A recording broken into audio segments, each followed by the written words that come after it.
Lembutkan hatiku, selembut kasih-Mu Tuhan, ku berjalan di jalan-Mu. Aku sebagai tanah liat, Engkau penjunanku, ya Tuhan, ku rela Kau bentuk. Lembutkan hatiku, selembut kasih-Mu Tuhan, ku berjalan di jalan-Mu. Tadi pada waktu saya mendengar lagu ini, saya mau berbisik ke Pak Pendeta Topo atau Pak Christian ya. Saya mau berbisik begini, ini termasuk lagu lama. Lagu karangan saya yang lama. Dari deret lagu-lagu saya yang lama, ini yang lama. Ini kalau sahabat-sahabat saya yang sudah ikut saya 20 tahun lebih, tahu lagu lama ini. Mungkin tahun 90-an atau sebelum tahun 90-an. Mungkin lagu ini, saya masih ingat sekali, saya baru menjadi kepala asrama itu ya. Wah itu baru-baru itu tahun 89 atau 87 ya. Ku rindu selalu mendengar suara-Mu Tuhan. Itu lagu lama. Tapi proses untuk menjadi lembut, wah sudah sekian puluh tahun nggak lembut-lembut saudara. Tuhan sengat terus, sengat. Seperti strum, kita disengat supaya berubah.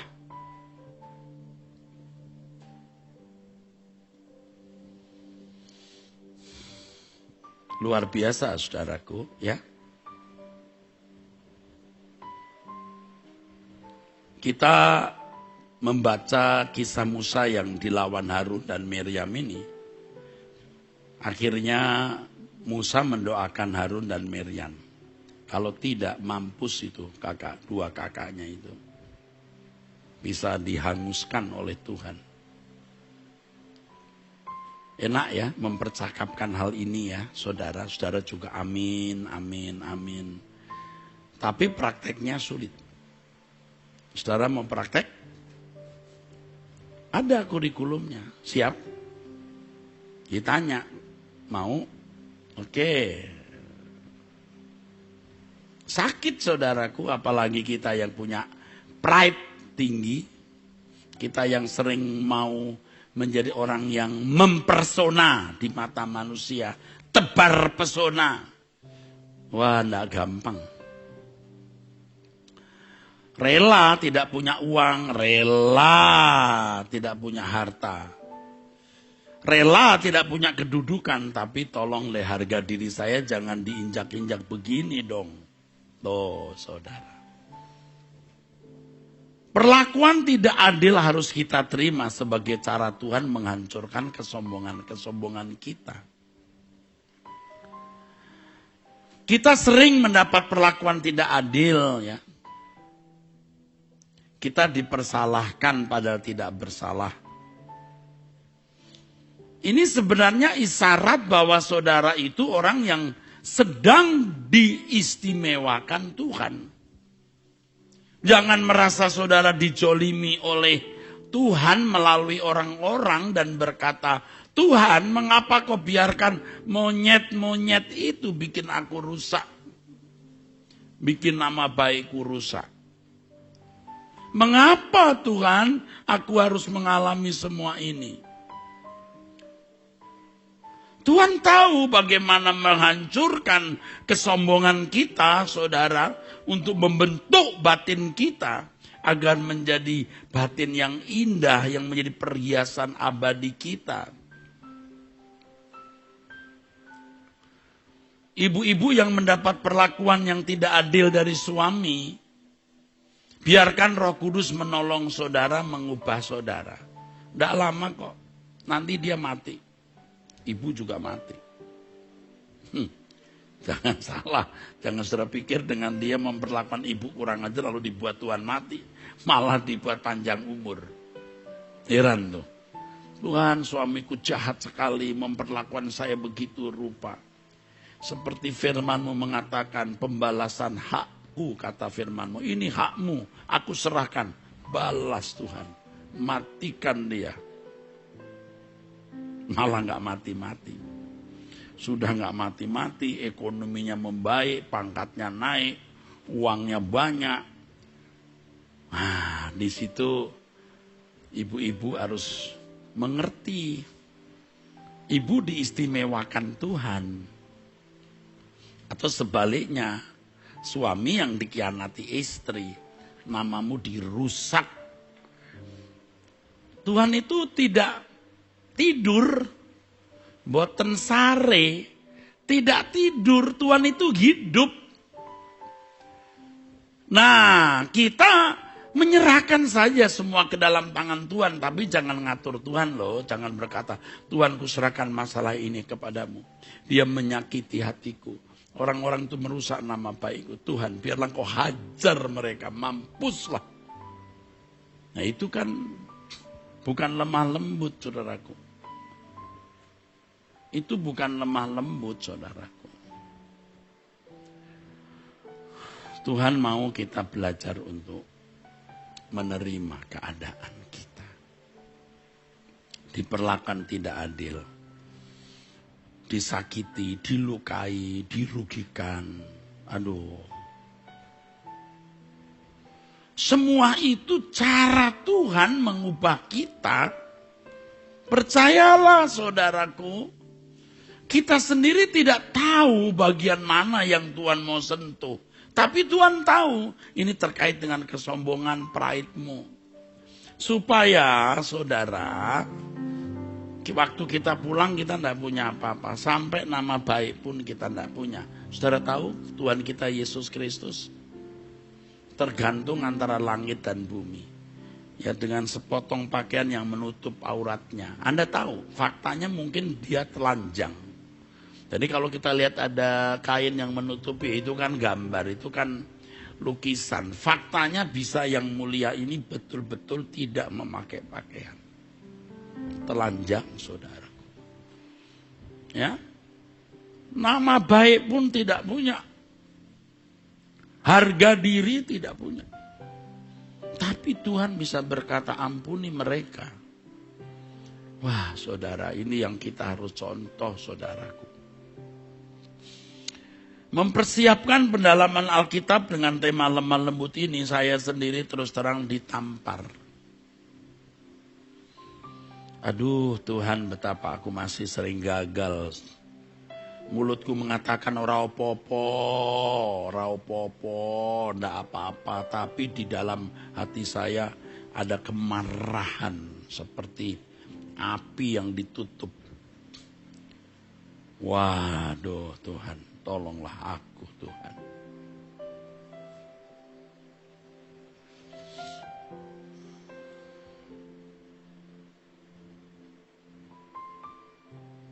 Aduh, kita mesti belajar, kita jauh dari sempurna. Lalu ketika saya merenungkan hal ini, saudara, aduh, aku rela loh Tuhan kehilangan apapun. Lalu ada seperti bisikan dalam hati saya. Kau masih menyisakan dirimu, ada yang kamu sisakan, Erastus, harga dirimu. Nah itu tadi waktu saya kemukakan bagaimana yang mulia Tuhan Yesus tergantung antara langit dan bumi, saudara. Mengerikan, saudaraku. Tetapi Tuhan Yesus bisa. Mungkin kita tidak terikat harta lagi, tidak mata duitan, tidak materialistik, tapi pride-nya masih ada nempel. Bagaimana bisa nyanyi saat ku pulang kepada Bapa, menghadap Bapa, hanya Engkau yang ku miliki. Oh, kamu masih punya harga diri. Kamu nggak bisa nyanyi ini.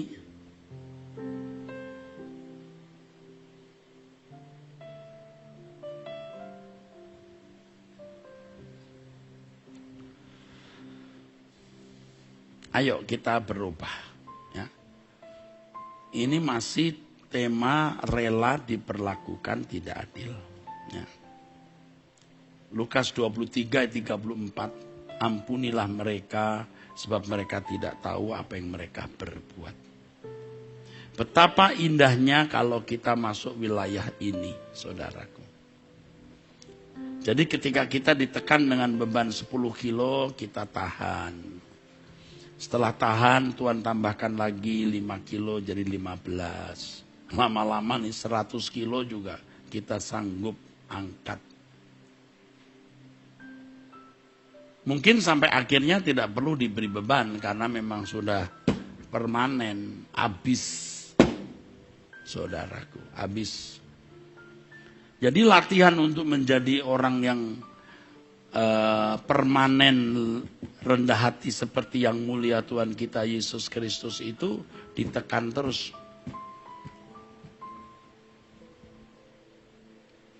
Dan Tuhan memakai orang-orang di sekitar kita untuk mendidik kita, melatih kita. Jadi kalau saya mengajarkan saudara jurus diam, itu benar. Di Anda bertanya Alkitab menjawab, sudah beberapa kali orang berkata, Pak, saya sudah belajar, Pak, yang Bapak ajarkan. Ajarku diam,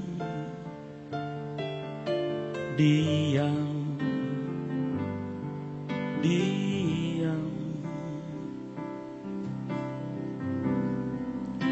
Dalam segala hal ku bawa di hadapanmu.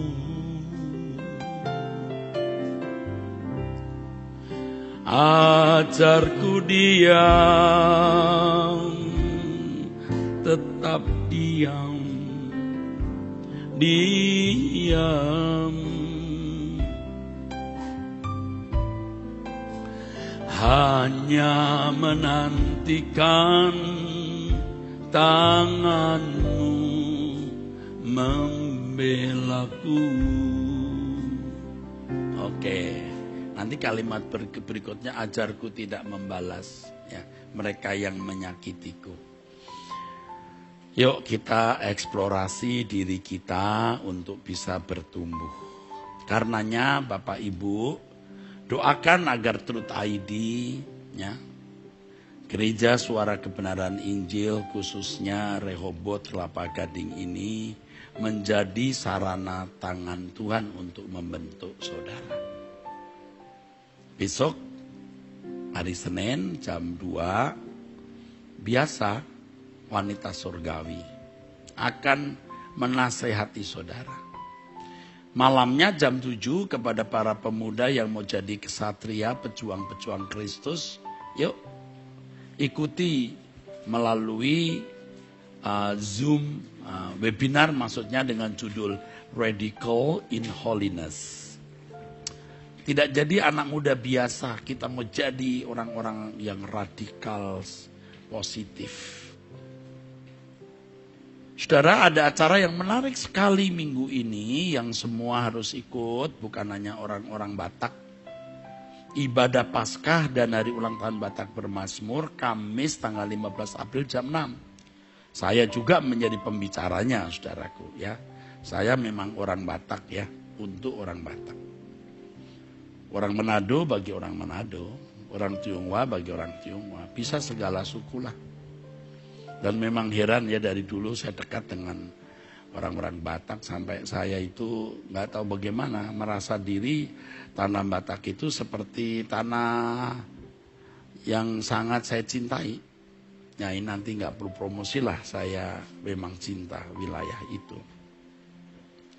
Dan kami sudah melakukan kegiatan-kegiatan untuk daerah Tapanuli, ya radio, ya macam-macam ya. Oke. Lalu Truth Seminar The Lost Christianity Sabtu jam 8.30 ya. Aduh, kita punya waktu berharga kita gunakan. Dan jangan lupa biasakan bangun pagi jam 5. Ya, jangan bangun jam 5. Besok pagi kita bangun jam 5 nih, bisa di screenshot. Ikuti doa pagi ya. Saya biasanya sebelum jam 5, jam 5 kurang seperempat sudah mengudara. Kadang-kadang 20 menit sebelum jam 5 sudah mengudara. Aduh, kalau saudara tahu kekekalan itu dahsyat, saudara bangun jam 5 itu tidak berat. Jam 3, jam 2 pagi pun rela. Tergantung saudara punya interest sih ya. Oke. Saudara, setelah doa berkat, saya minta tidak meninggalkan ruang live streaming karena ada tayangan mengenai kegiatan kita dalam membantu saudara-saudara kita di NTT. Dan minggu depan juga muncul lagi, tapi dengan berita yang baru ya. Kita baru mengirimkan kurang lebih 1 ton selimut, pakaian dan lain-lain. Barusan tadi saya juga terima SMS, kita menyiapkan sampai belasan ribu seng. Ya, mungkin baru 8-9 ribu sekarang. Seng yang pasti dibutuhkan, dan banyak saudara-saudara kita di NTT mungkin sulit, ya, tidak mampu beli seng. Ya. Makan pun susah. Ya, kita membuat kegiatan ini, kita bersyukur ada Bapak Pendeta Joni Kilapong yang telah membangun 7 pos di NTT, NTB ya. Kita bersyukur karena kita boleh mengambil bagian di sini ya. Terima kasih untuk dukungan saudara. Mari kita bangkit berdiri. Ajarku tidak membalas mereka yang menyakitiku.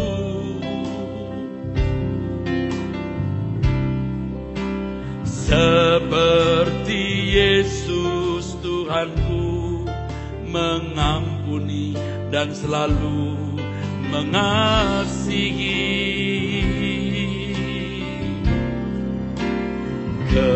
Keindahan kasih Tuhan memancar di dalam hidupku, menjadi saksi bagimu, menjadi saksi bagimu, nyatakan keagunganmu. Mari katakan bersama dengan tulus, ajarku tidak membalas. Ajarku tidak membalas mereka yang menyakitiku. Terima kasih untuk didikanmu Tuhan. Seperti Yesus Tuhanku mengampuni dan selalu mengasihi.